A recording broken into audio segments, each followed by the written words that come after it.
ne mumukiriza okutandika n'okuba campaign before you verify okusoma kwabwe. How?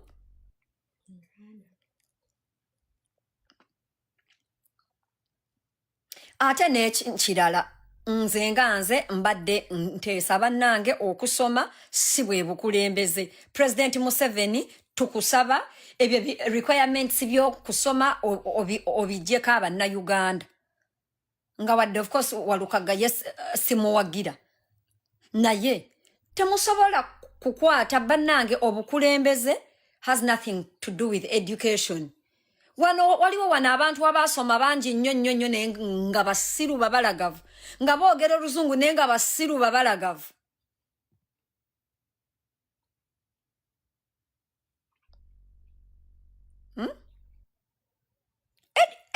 Education is not a measure of leadership.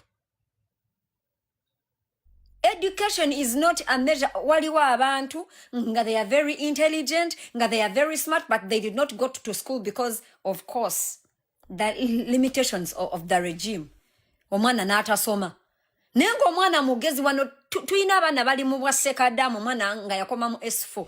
Naye ng'alina obwongo nga ajja wano like na articulating ensonga bulungi nnyo. Of course, Walukaga ye musiru tategeera. Naye waliwo kati, I'll give you an example.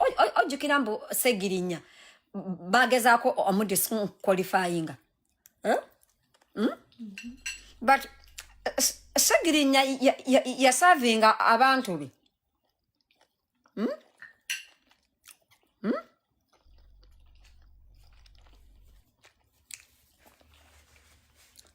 Nesim, here. Nesim alabika ali ku side ya Kyakoze ni Beki mulaba mpo obumuli. Nesim alabika ali ku side ya Kyakoze ni Beki mulaba mpo obumuli. Naye neyanziza nnyo Nesim.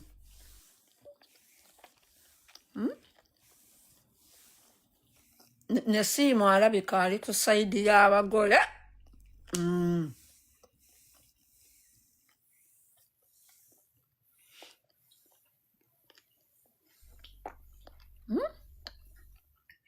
Bantu mmwe wano Segirinya bagezaako omudisqualifying, but Segirinya was capable of serving people of Kawempe, and he did. You know? N'olw'ensonga eyo President Museveni tusaba ebyo ebikakati MP tebamutuma kugenda to representing internationally. Babatuma. Depending the area in which they work, like an energy MP will travel to a conference that is, energy related. Tewaliyo kigambo energy MP, please gamba minister. Yes, minister MP. Sinagambako minister, ngambye MP. Why do we have MP, an area MP aserving abantu be. Oba Kawempe, oba Mawokota, oba Kabula Soke. Yes, that is okay. This is Uganda, it is for all of us. Lwaki abantu mbateekako limitation ez'Oluzungu n'okusoma. Atenga the government itself does systematic failures are the reasons why some people didn't even go to school. Tekijja kyo kusoboka. Actually what they should do, if a person abantu nga bamusiimye aba representing, give them training on taxpayers' money. Send them to adult education. Send them to adult education. Kastaba malo kuyitamu mubateke mu leadership skills and blah blah blah.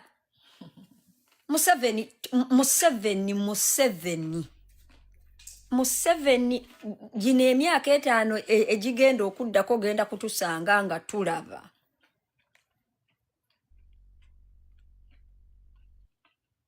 Temugenda kutukola ebyo bintu. Nenga ye Walukaga simuwagira. Mutekeeko moral requirements of people to be MPs and ministers. Moral. moro ogenda n'osanga omuntu azaala abaana batalabirira ayinako emisango gya reepu azina babeeredde ne magundi azadde mwana omwoli oyo omuntu bwatyo tasaana kubeera mukulembeze naye just okusoma bannange education is not intellect ogenda n'osanga ki Geoffrey Lutaya by the way nalabyeko omwana omulala And the people they lead, majority of the population doesn't even speak English. They speak their actual local languages. ogenda n'osanga nalabyeko omwana omuto ng'afaanana omwana wa Geoffrey Lutaya omwana oyo mwamulabye oba si bituufu leka munoonye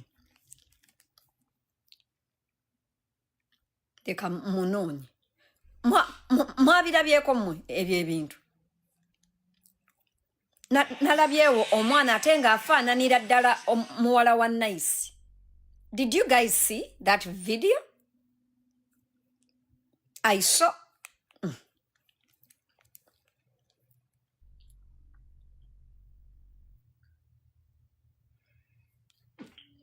Kati kyebagamba mbu nesira gasumba mbu ayinza okubeera MP. Yeah? You want to tell me Shira Gashumba can now be an MP oba junior? Wanji? Anti bamalako S6. Tekijja kusoboka bannange. Education does not necessarily mean that a person is intelligent.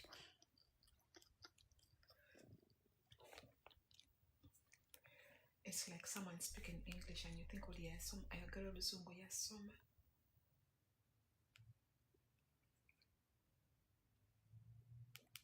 Ndako, I saw nalabye kao nga baleeta omwana bananga akantu ako nakalabyewa kyokka omwana nga afaananira ddala omwana wa Nice. Ndako oba bamuwaayiriza ndowooza distant cousin bannange akavidiyo ako nakalabyewa. Let me check oluusi bwe mbulaba mbuteeka mu archives. Kati abantu nga ba Lutaya abo bo tebasaanidde na okugenda mu parliament basigale eyo eyo nga bayimba ebiyimba bya bandi nga bayimbira abantu nga bafulumizi. Wait, let me check. I saw it and I said, yeah, can it happen? Let me check.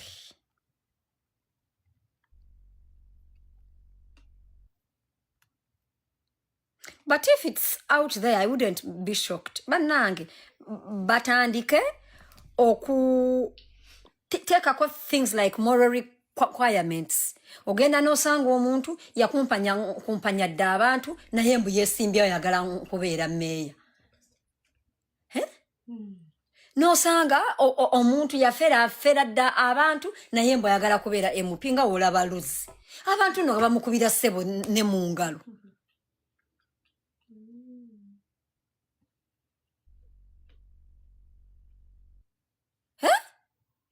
Uganda mwagifudde ki?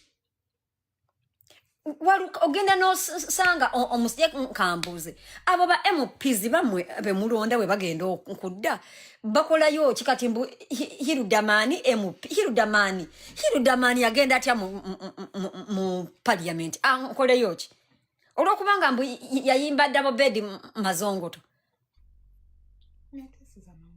kiki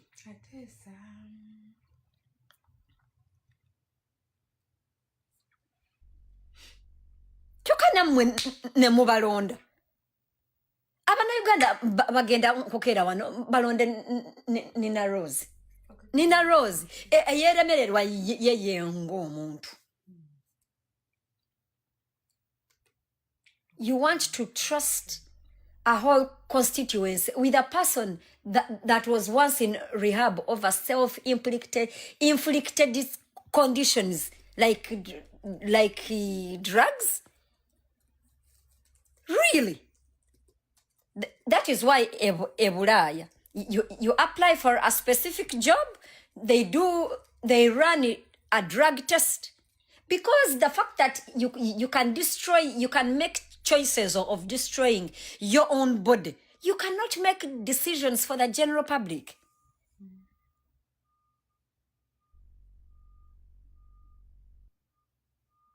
Bobby Wine was a qualifying person, if you ask me. He was an employer. He was employing a lot of people. Kuvada. He was speaking against like ebinyigiriza abantu. At least we give him that. Walukaga aliyeyo yevumane samona balwanira omukazi kyokka bombi bafumbo omusetta gwa ttente omulaalo biki ebyo. Check people's backgrounds. Electron Museveni twakukola ki? Museveni twakukola ki? Ababa Walukaga webakulira. There was no free education. You know that? Ne Walukaga si muzeeyi nnyo. No, he's not. Just because I am back and don't go come, he's not. Walukaga yes, but still, that guy, when he started, the time that guy was in trying school, there was no UPE. But then also, it is very, very cynical. It's hypocritical that the government of Uganda only gives people only primary education, but then you want people to be educated, to be able to be leaders. Isn't that funny though? Government yaffe esomesa abana paka ku P7 ekomaawo, but it is putting a requirement to be a leader and a sensible person in society to have started up to S6. Really? Government, abantu bemwagala okulembera Uganda musuubirani okubasomesa nga mmwe mukoma mubakomya mu P7 ne bakona. Omwana asomedde ku sente ya government ey'obwereere ngambe ya UPE tasobola wadde okuwandiika erinnya lye.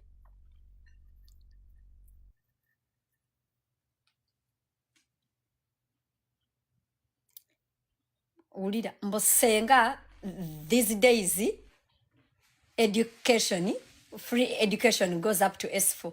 S4 abagiyita batya? There is also universal secondary education. Thank you. If universal secondary education is there, I want you to give me one student in a UPE school that has gotten, okay, at least a first grade under UPE, Uganda. Tebayiga, because it's the results, the output of UPE. The output of UPE is bonna bakone. Abana bakona.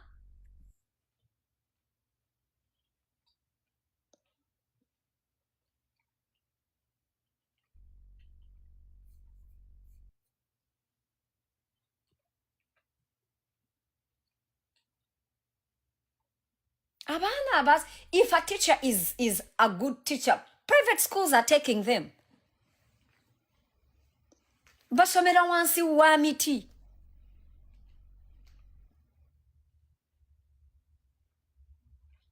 You are a UPE product too. There is no person that is from UPE that reasons like me. Taliyo, I've never studied on government money. Sisomeranga ko bwerere ku sente ya government, never. It was my parents. My parents had sweat. UPE me? Ate nekirala ogenda nosanga emizina nga gigamba UPE gwe essomero lya UPE gwe olimanyi gwe Kambuze, if they are there, abamu 7 lwaki tebasomerayo? If those schools are really good, why is it that there is no child of an MP that is in a UPE school? Bamatakomwe, a government school does not mean UPE. A government school does not mean UPE. Chovola aba Museveni abeesibyeko mutegeera mpola.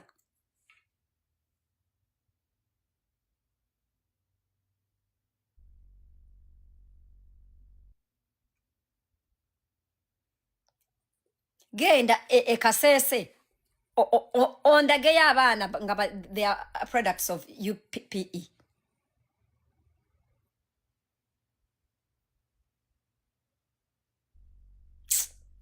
Batubagamba mwenanga mubeera bannange anyway Museveni bafuge. But I really don't understand how the government wants a person to have passed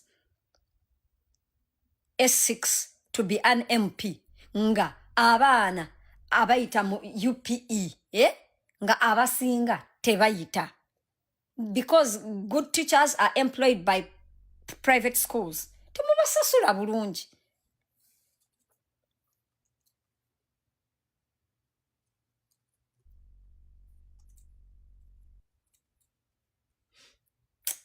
Bannange kadama ndaba ndiwo okukutegeeza.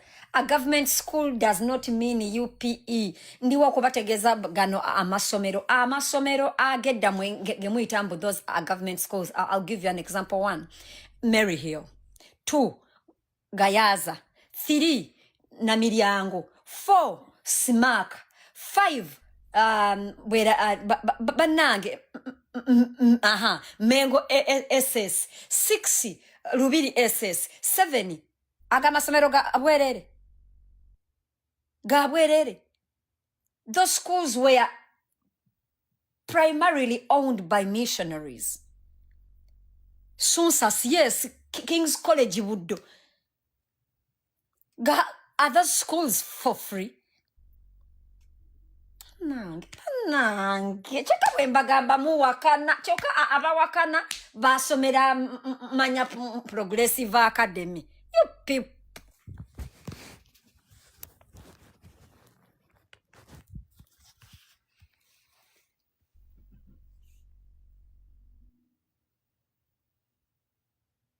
Chebambe girls Nyakasura agamasomero ga Bwerere. Nkirala bannange nga mwasama ebyo ebintu ndiwo okubategeeza bino ebigambo. Tulina abaana betuweerera fees e Kampala.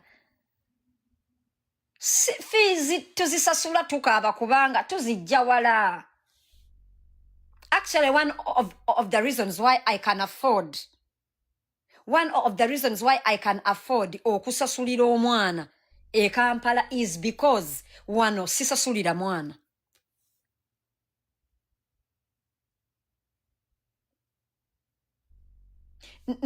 Katende amasomero era bannange product ya UPE oba ogiraba. Product ya UPE oba ogiraba. Amasomero ago we gabeera amalungi lwaki abaana ba Muhoozi tebasomereyo? Amasomero mabi. Amasomero mabi. Kyova olaba, the products that they pass out, they are not good.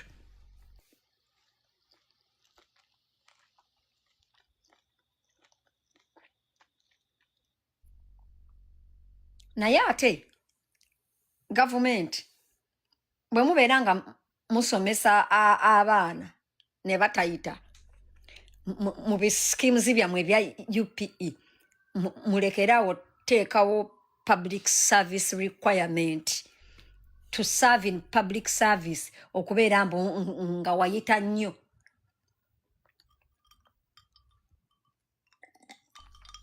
Senga Western region has the best schools in Uganda.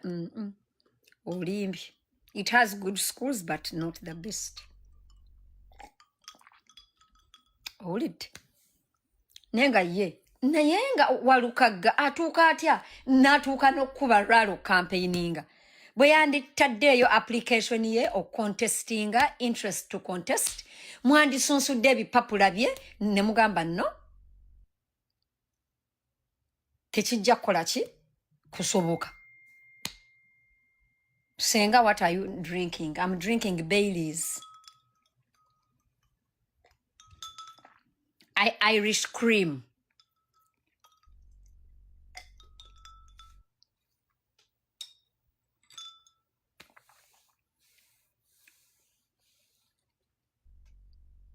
Yes, ice cubes are here.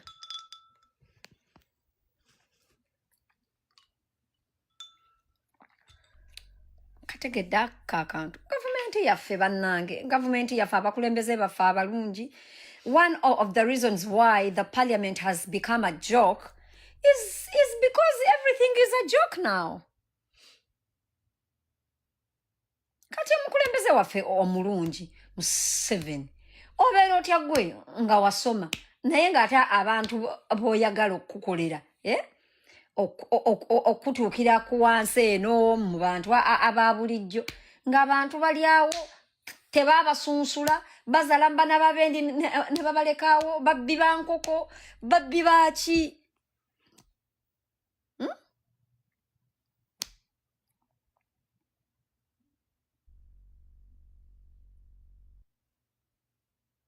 abaana abali mwago.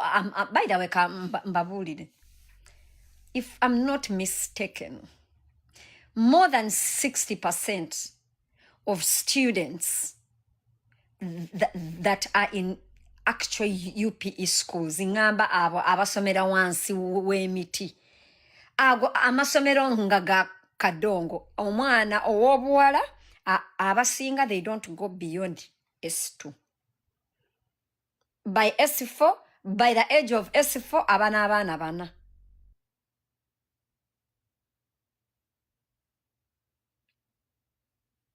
Kakati gwe atategedde ndiwo kutegeeza government etuula nekola budget budget omu nga mulimu sente ez'okubuildinga infrastructure oba the public service nga mwe muli amasomero mwe muli amalwaliro mwe muli enguudo mwe muli health centers mwe muli ki etc.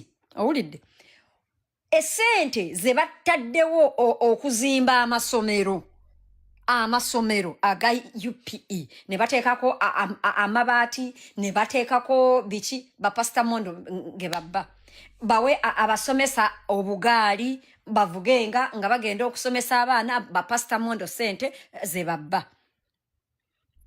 So abaana basomera wansi waki w'emiti abaana basomera in unfinished structures called schools.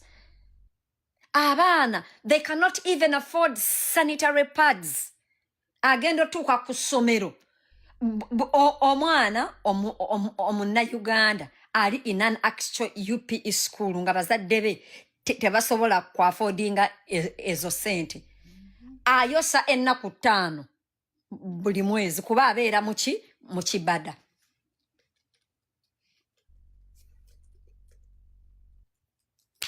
Tebayita abasomesa jjukira baba rapinga abasomesa bafunisa embuto wali olabyeyo omwana abeera mu tawuni e Kampala nga mwana wa buwala buyalwadde fistula baba beeyo mu kyalo because baba baana bato babafunisiza embuto at 13 taneetuuka bulungi mufunda wansi azaalidde you know in the end prolonged labor, poor midwives and you know resources omwana ngafuna fistula esente public service inti okuzimba health centers n'amalwaliro global fund Mike Mukula zeyalya Mike Mukula teyaliwa global fund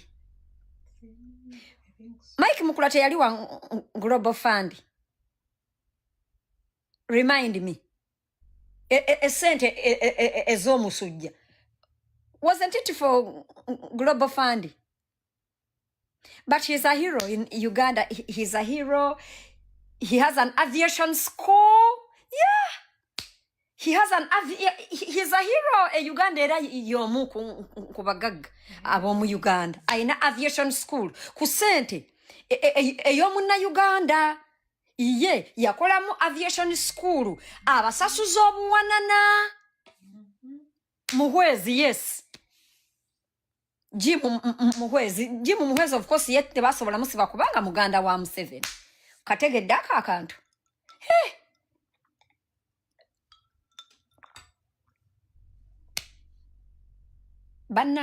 Bannange Museveni lwaki totuddiza eggwanga? Ditulekere. Tukoleko naffe nti tunaaba tusobodde.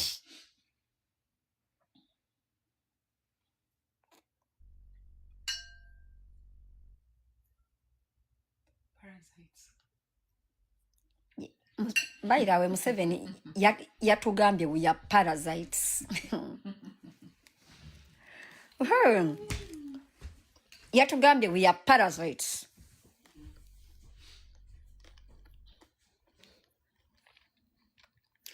The crime rate is high because people are poor. People are broke. Abantu tebalina mirimu. Abantu enjala ebaluma. Abantu tebalina ddagala. Abantu baagala otambuza obulamu. Obataddeko abapoliisi okwata otya omuntu owa poliisi n'omukwasa emmundu nenga yasuze enjala.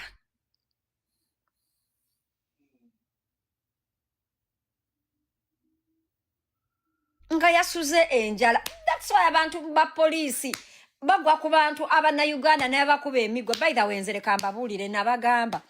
One of the institutions that does not support Museveni is police. Tebamuwagala. Bakola emirimu. Enjala ebaluma. Basula mu Uniport. Uniport mu bumanyi. Buno mama yingiya ubupole. Obwo. Empewo beerayo basula mu butiti. When it's summertime, ebbugumu libalibata. Genda awawawawo enaggulu. Mulabaawo naggulu weri nga ku Transami. Do you guys know where Transami is? Awawawawo nga owetabooti ku where is that? Ku Ginger Road. After Ginger Road nokirira ng'ovuddeawo Nakawa. Nga owete eno ekidda entinda. Owetaawo ekidda eno Mbuya. Not Mbuya, Naggulu. Not Mbuya, Spear, opposite Spear Motors. No chama, no the first way to Mbuya ngambe eno ngodda entinda.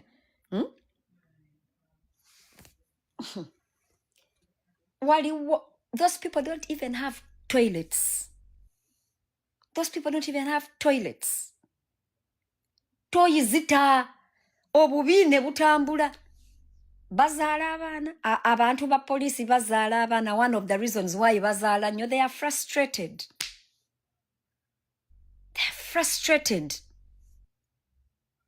Kati abeeraawo ayina okukeera ku makya omuntu yetike emmundu ng'emmundu ezitoowa nenga enjala emuluma babawadde akawunga n'ebijanjalo ebyakawukuumi ne babitunda.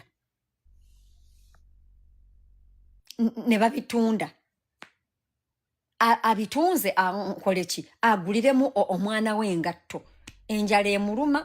Kati gwozo oli fuutu sooja oli kulaala omuleekaanira omusana gumwokyeza kati sizoni ya musana.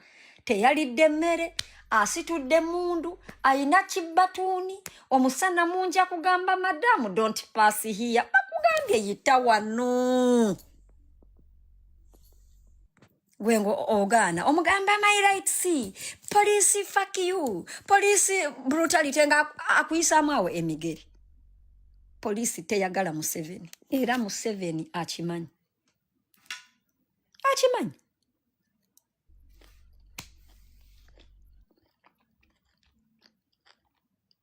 Omusindise alina obusungu bwe, mukazi we yamukutte n'owa booda abanja government. Those people of police, they don't get paid on time. Abanja government mu busungu obungi nga akuyisaamu essasi ng'ofa. Ng'ofa. Museveni tuddiza eggwanga lyaffe. Museveni tuddiza Uganda.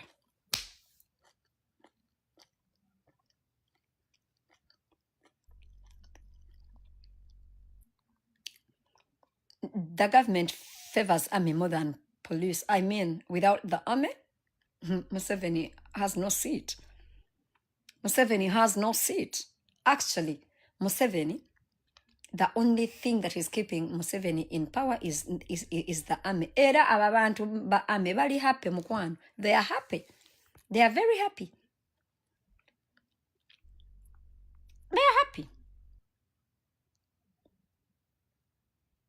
Mikwano, Museveni tuddiza eggwanga. Museveni eggwanga ddyo. Tuddiza eggwanga naffe tukoleko kye tunaasobola.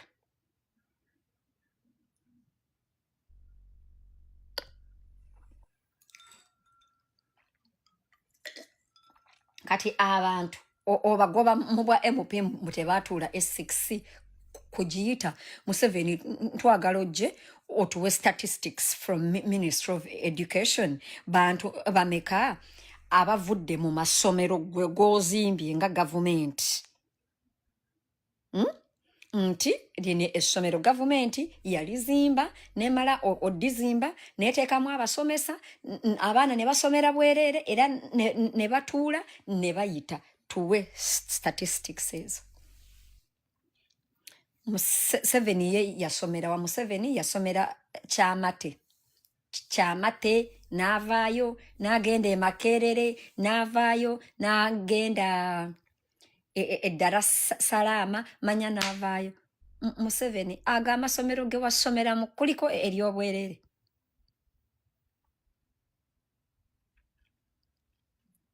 Kambuzi abaana ba Natasha lwaki tebasomera Kyamate? Yasomera Ntale School oyo guy. Museveni went to Ntale. He's one of the OBs. Museveni is one of the OBs of Ntale School. Do you know how much Ntale School is? My parents' home is next to Ntale School. My parents' home is right next to Ntale School. Do you know how much it is? And Kyamate nkyali nnungi. Do you have parents? Nedda mukwano. I don't have parents. Nnyoko ne kitaawo beezina ndowooza ne banzaala. Abazadde bange ndowooza munnange wabanjazika.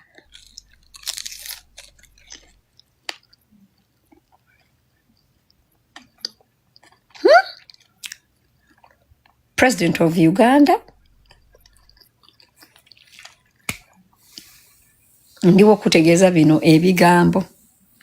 You have failed, please leave. Uganda girekeemu. Abalala nabo oba banagizanyiramu, it's okay. Leka bagizanyiremu. Nga naawe wagizanyiramu, it's enough. Nze nkwebaza kimu. Nakufunako passport eyandeeta e Bulaaya. Museveni, even the rate of brain drain that we have. President Museveni, the rate of brain drain that we have in Uganda is alarming. It shows that the government has failed.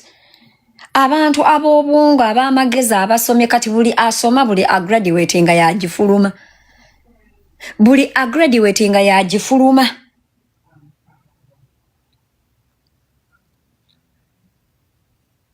Buli agraduate nga yagifuluma. brain drain is one of the indicators that a country has failed.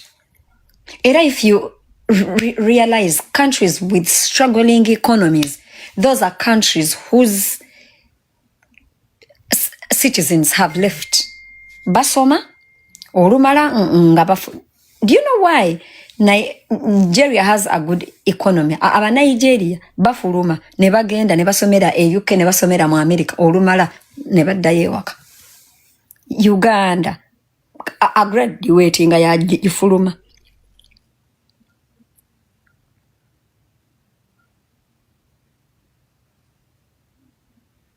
Waliwo wano omuntu agambye n'abawadde ennambe ez'aba Canada kankubire Solomon, and it's not the first time I'm hearing that complaint.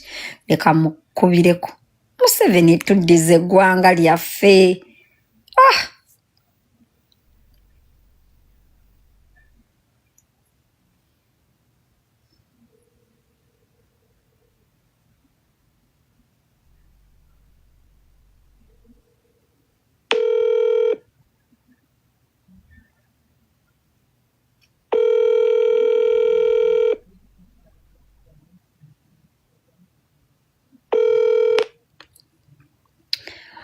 Mukwano oli oti ambadde ku live nga nfuna feedback and reports abantu bagamba temubaddamu messages zaabwe bwe babaweereza message about the exhibition temubaddamu.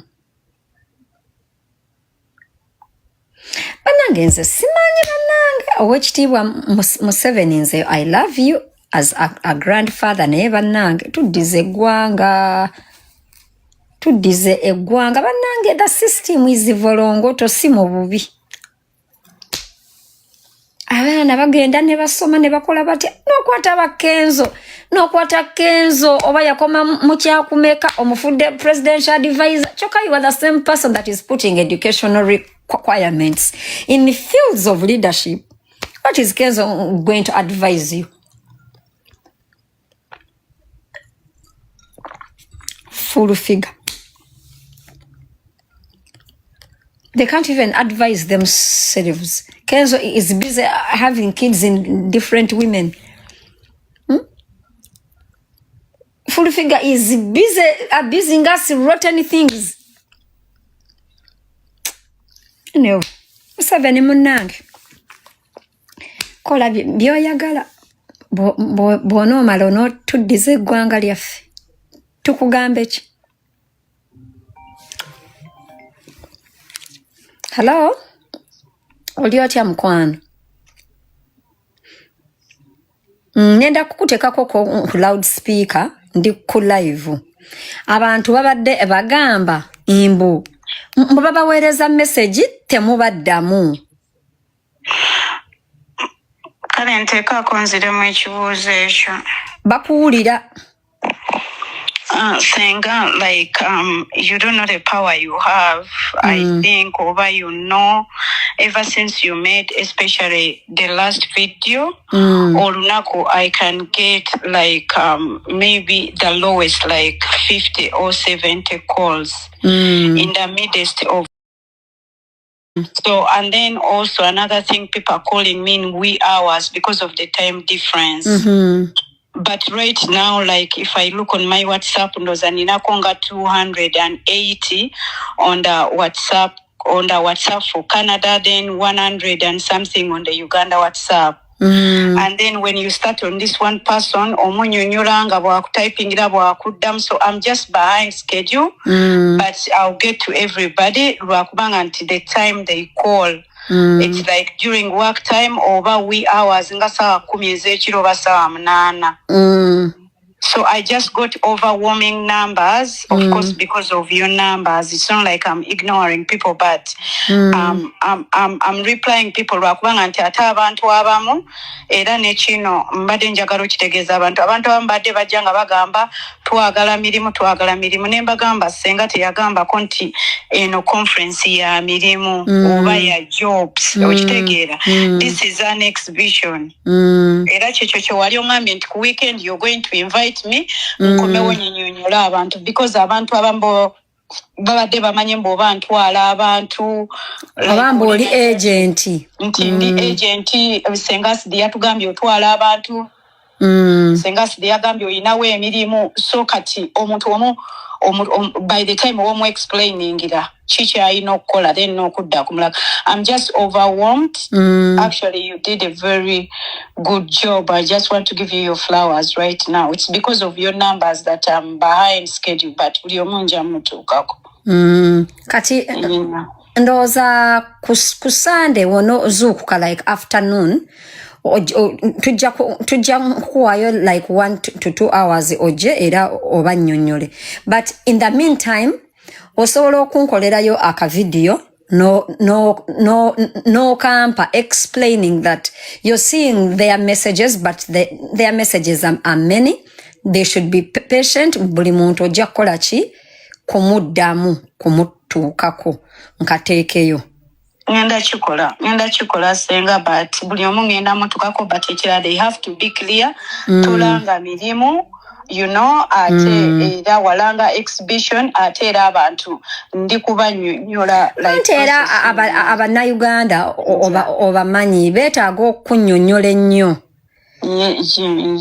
Ndoza njabateerayo aka video mbagamba abantu bonna ababuuza about the exhibition tuning in on Sunday bakubuuze ebibuuzo nga wobaddamu. Ngenda kubeerako ku Sunday. Kale mukwano kankuleke oddeyo ku mulimu. Kale bambye we'll bye. Ndoza bannange ababadde bagamba muweereza message ntebabaddamu olaba nze atatwala abantu nzukuka nendaba kansooke wano mbalageko nzukuka nendaba ebintu nga bingi inda nko wano. Let me show you list of my olaba wano unread labayo 360 unread 360 unread, and that is my Canadian line. Kati gwe just imagine Ugandan line. Buli kachicha jalina.